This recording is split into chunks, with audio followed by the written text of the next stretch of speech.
Hi folks, Diggins here. I think this video is like exactly what I needed. Okay? No too much talking. Like no talking. If I'm talking and it's too much talking, just don't listen. Just use your eyes and look what I'm doing and saying. Cause, god damn it. Anyways, see how I'm holding this with the vice grips? Not too tight. Like I've adjusted it so it's barely actually like viced. My hot end actually heats up the vice grips. Like the vice grips are really hot up here, just as hot as the hot end. Ow. So that's from a cheap airbrush. It's not small enough. The other thing I want the vice grips are handy because you can put the thing down.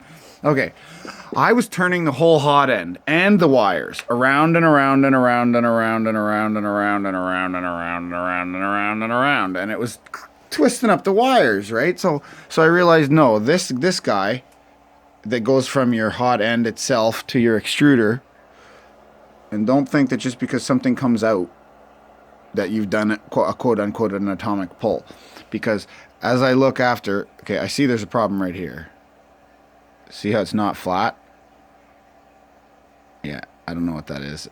They call it the PTFE. They say it's a PTFE tube. PTFE is a silly word because I'm pretty sure PTFE stands for polytrifluoroethylene, which is more commonly known as Teflon. And yeah, that's probably a Teflon thingy in there. I'm looking for a scalpel. Here we go. Oh, and there's my other screwdriver I was missing. Okay, while we're here, the oil, I always say it, the oil is like your best friend, even though it makes a mess, drips and stuff like that. And there's often like droopy oilies everywhere. Your bearings will go if you don't oil your machine. Okay, I'm holding the phone between my legs so I can demonstrate that I now intend to try and carve that Teflon around.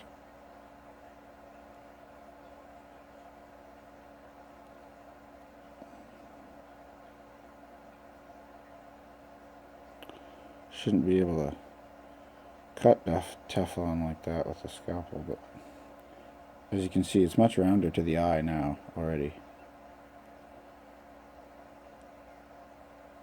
I'm being careful not to put any weight, any pressure from the back side of the scalpel on the other side of the hole. Like I'm just gently kind of like scraping at it instead of actually like milling it out or whatever. Because if I just reamed, which means just pushing it in and twisting it,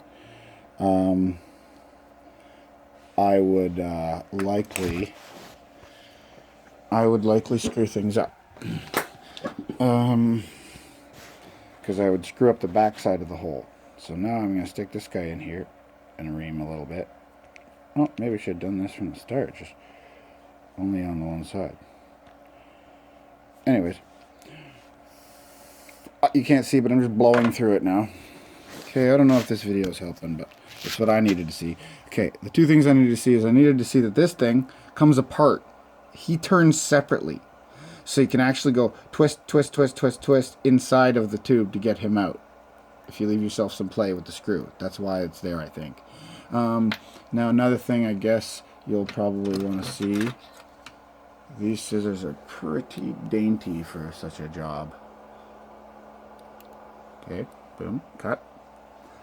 Now I'm just going to pull this right out.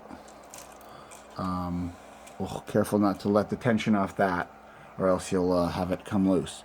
Okay, I'm going to tell you how this goes after, but basically, I think I've accomplished at this point opening up my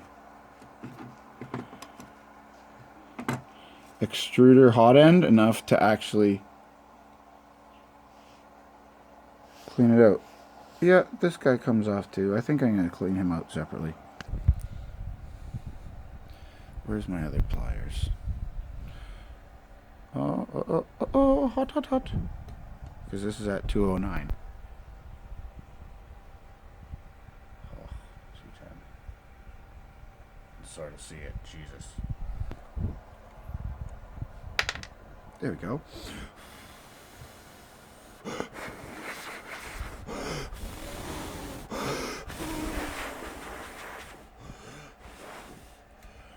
This guy, I'm just gonna. Wow, wow, wow! Keep turning it. Keep turning it. Okay, I guess it should be hot if I'm gonna try and clean it out, eh? Okay, well, I'm gonna poke around in there, and that's my cleaning. These are the various parts that come apart. On what I bought as a Prusa i3, and I later learned is more commonly referred to as an anet A8. But it was sold to me over, I think, eBay as a Prusa i3 clone. Yeah. Marlin firmware, 2017, still going. Anyways, thanks for watching, folks.